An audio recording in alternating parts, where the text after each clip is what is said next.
In today's lesson, we will learn all about integers in a very simple way. Before starting, I am going to take you all briefly through the topics that will be covered in this series. This chapter will be divided into 4 parts. In the first part, we will understand what are integers.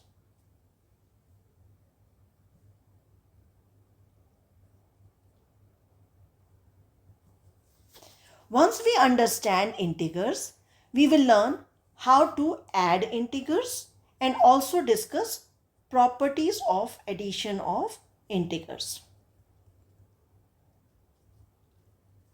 In the second part, we will talk about subtraction of integers and its properties.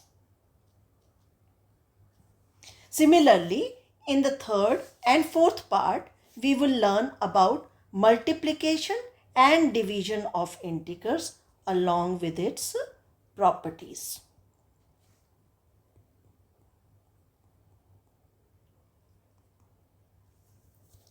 We would end the fourth part of the series by discussing another topic that is very important called order of operations. Here we will also discuss use of brackets. Let's begin the lesson by understanding what are integers. To understand integers, we must know few terms. The first one is natural numbers. Second is whole numbers. And third is negative numbers.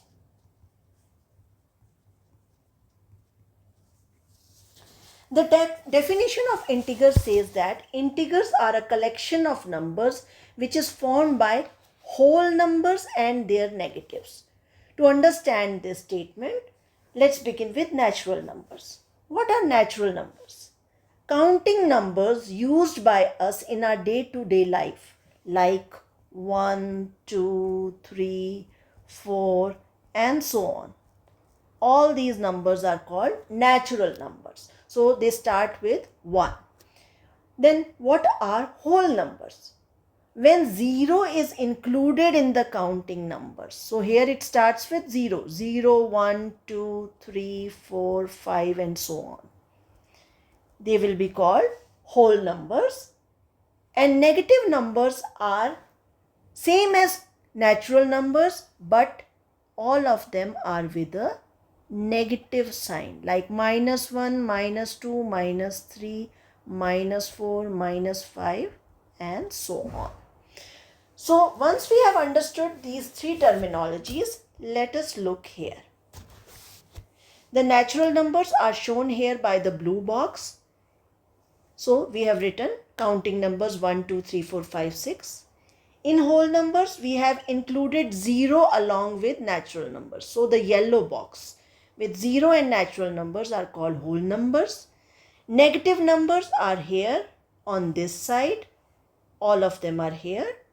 And integers are what? They are a combination of natural numbers, whole numbers, and negative numbers.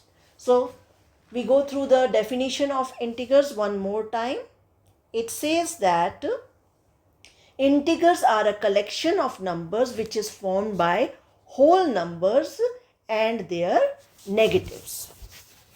So once we understood what are integers, now we will talk about a number line. Integers can be represented on a number line. If we see there is a number line and we have written 0 at its center. All the positive numbers are on the right hand side, which is RHS, and all the negative numbers are here on the left hand side, which is LHS. Now if we see at the number line, there is one thing very important, that the number 0 is neither negative or nor positive. So 0 does not have a sign. And we can see here that every integer every positive integer on this side RHS is greater than every negative integer which is on the LHS. Another thing about number line is every integer on the right side is greater than all the negative integers on the left side. So with this, we can understand that it is very easy to understand integers on a number line. So now we move on to the most important part, that is understanding two rules. These two rules will be applicable while solving any kind of integer problem, be it addition, subtraction, multiplication or division. The two rules that we must remember at all times are rule number 1. So this rule states that whenever we are dealing with integers like +1, +3, -1, -8, +11. So all these integers must be placed within brackets until the time we are going to solve the brackets. So why do we do that? The reason is that the operators, like we know operators, addition is symbolized by plus sign, subtraction is shown by a negative sign. But these are the operator signs. Operator signs are different than the signs that are associated with these integers here. So we have to keep all integers within brackets. So when we remove these brackets at the time of solving, the rule number 2 comes into play.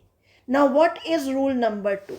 The rule number 2 states that whenever we are opening the bracket, we must look at the sign outside the bracket.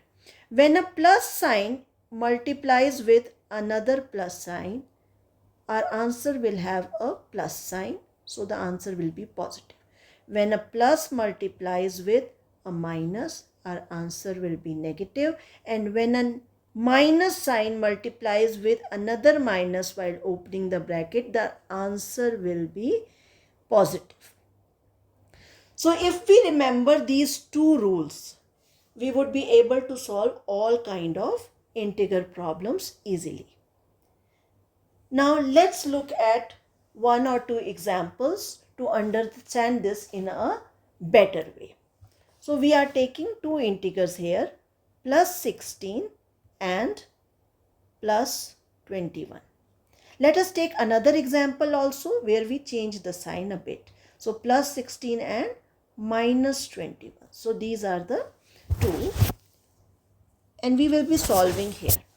So we do +16, addition sign, +21. What we will get?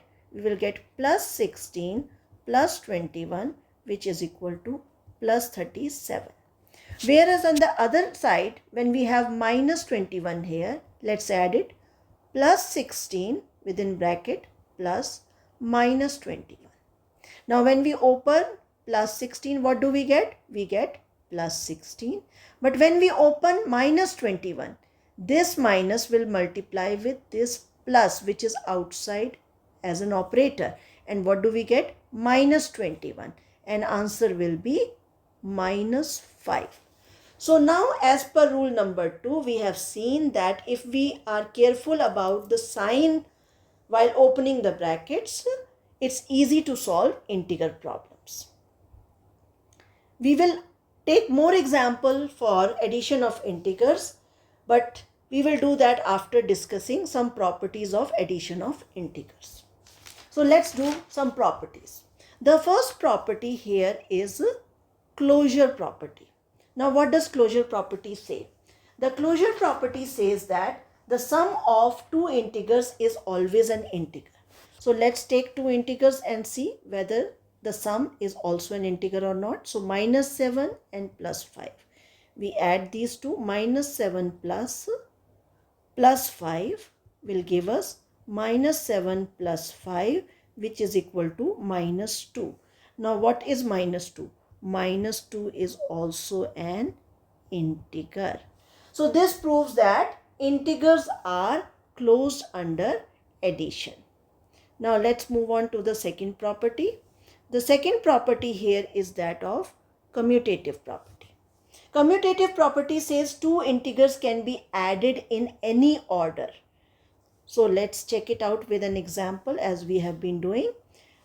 The two integers we are taking this time will be minus 5 and plus 6. So let's write minus 5 addition sign plus 6. On the other side we change the order. We place plus 6 first, addition sign and minus 5. So we in the first one, when we solve, we get minus 5 plus 6, which is equal to plus 1.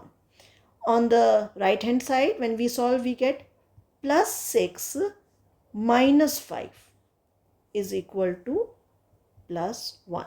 So both the answers are the same. So yes, it proves that addition is commutative for integers. So now move on to the third property. What is the third property? The third property is associative property.